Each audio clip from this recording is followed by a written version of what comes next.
নমস্কার, আমি প্রদ্যুৎ টিউটোরিয়ালের কর্ণধার। আজ আমি শিক্ষার্থীদের নয়, শিক্ষার্থীর অভিভাবকদের উদ্দেশ্যে কয়েকটা কথা বলবো। সামনেই মাধ্যমিক পরীক্ষা, খুব সম্ভবত আর 3 থেকে 3.5 মাস মাঝে রয়েছে। তার মাঝে বেশ কিছু আমাদের পূজা পার্বণ রয়েছে, তাই অভিভাবকদের উদ্দেশ্যে কয়েকটা কথা বলতে চাই। দেখুন, আপনার বাচ্চার রেজাল্ট পুরোপুরিভাবে একটা শিক্ষা প্রতিষ্ঠানের উপর নির্ভরশীল থাকে না। এর পেছনে অর্ধেক ভূমিকা একজন অভিভাবকেরও থাকে। শুনতে খারাপ লাগলেও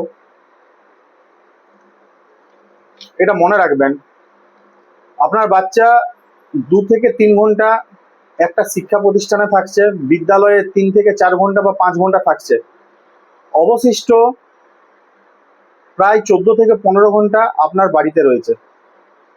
এই সময় আপনার বাচ্চার প্রত্যেকটা অ্যাক্টিভিটি আপনাকে নজরে রাখতে হবে। আমি যে কথাগুলো বলছি এগুলো 70% বা তার উপরে যারা মার্কস পায় তাদের জন্য নয়। যেসব বাচ্চারা 70% বা তার নিচে পাবে, সেরকমভাবে পড়াশোনা করছে বা এখন পর্যন্ত বই খাতার মুখও দেখেনি, সেই সব বাচ্চার অভিভাবকদের উদ্দেশ্যে কথাগুলো আমি বলছি।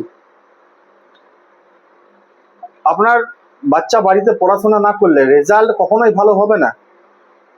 এটার পেছনে কোনো মিরাকেল ঘটে যাবে না হঠাৎ করে, যে আপনার বাচ্চা না পড়ে পরীক্ষা দিতে গেল, উপর থেকে কিছু একটা অপস্মাত চলে এলো, আপনার বাচ্চার খাতা অটোমেটিক্যালি প্রিন্টেড হয়ে গেল। এভাবে বাস্তবে হয় না, এগুলো সিনেমাতেই হয়। তাই আপনাদের উদ্দেশ্যে বলবো, এই আগামী 3 মাসের অ্যাক্টিভিটি আপনারা নজরে রাখুন। আপনার বাচ্চা কতক্ষণ টিভি দেখছে বা কতক্ষণ গেম খেলছে। বর্তমানে সামাজিক ব্যাধি হলো ফোন ঘাঁটা। এই ফোনের পেছনে কতটা সময় ইনভেস্ট করছে সেটা আপনাদেরকে নজরে রাখতে হবে। পড়াশোনার পাশাপাশি ফোন ঘাঁটা, টিভি দেখার প্রয়োজন আছে, কিন্তু সেটা লিমিটেড। সেটা যেন একটা দিনের মধ্যে 1 ঘন্টার বেশি না হয়, তার চেয়ে কম করতে পারলে আরো ভালো।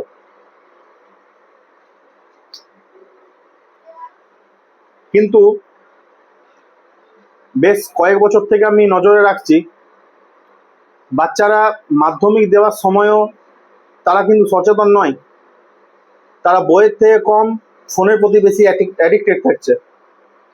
আর বাড়ির গার্জেনরা সেসব দিকে নজর ফজর দিচ্ছেন না। আর পরবর্তীকালে রেজাল্ট খারাপ হলে, বর্তমান যুগে মানে পজিশন যেদিকে চলে গেছে, এই মুহূর্তে ফার্স্ট ডিভিশনের নিচে নাম্বার পাওয়াটা খুব জটিল জিনিস। যদি গত 30 বছর আগের মানে পশ্চিমবঙ্গের রেজাল্টের স্ট্রাকচারের দিকে যাই, তাহলে সেই মুহূর্তে ফার্স্ট ডিভিশন পাওয়া একটা ব্লকের মধ্যে দেখতেন খুব জোর 2টো বা 3টে বা 10টা ছেলে মেয়ে থাকতো আর কি একটা ব্লকের মধ্যে। কিন্তু বর্তমান যুগে ফার্স্ট ডিভিশনের সংখ্যাটা হিউজ মাত্রায় থাকে। মানে এখন দেখতে গেলে ফেল করার সংখ্যা খুবই কম থাকে। সেই জায়গায় দাঁড়িয়ে যদি ফার্স্ট ডিভিশনের নিচে কেউ নাম্বার পায়, সেই নাম্বার নিয়ে পড়াশোনা করাটা খুব জটিল আর কি। পরবর্তীকালে এইচএসে খুব একটা ভালো রেজাল্ট না হলে ভালো কলেজে অ্যাডমিশন পর্যন্ত পাওয়া যাবে না। অতএব অত দূরে চিন্তা ভাবনা না করে আগামী 3-3.5 মাস পরে মাধ্যমিক পরীক্ষা, সেই জন্য নিজের বাচ্চার উপর নিজের একটু নজর দিন। কারণ আপনার বাচ্চার রেজাল্ট খারাপ হলে সবচেয়ে বেশি ক্ষতিটা হবে আপনার বাবা মায়ের এবং ওই বাচ্চার।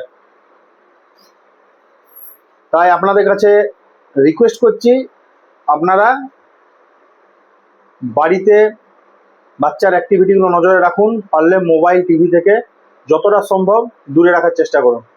কারণ এই মুহূর্তে 6 থেকে 8 ঘন্টা যদি পড়াশোনা না করা হয়, তাহলে ফার্স্ট ডিভিশন যাওয়াটাও খুব জটিল হয়ে দাঁড়াবে, যারা এখন পর্যন্ত বই খাতার মুখ দেখেনি।